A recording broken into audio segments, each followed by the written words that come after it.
శ్రీ గణనాయక విఘ్న వినాయక సిద్ధి వినాయక బుద్ధి వినాయక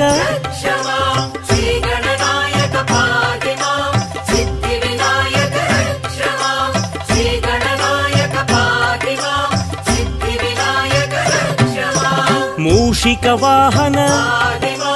మోదక హస్త పార్వతి తనయ పాప విమోచన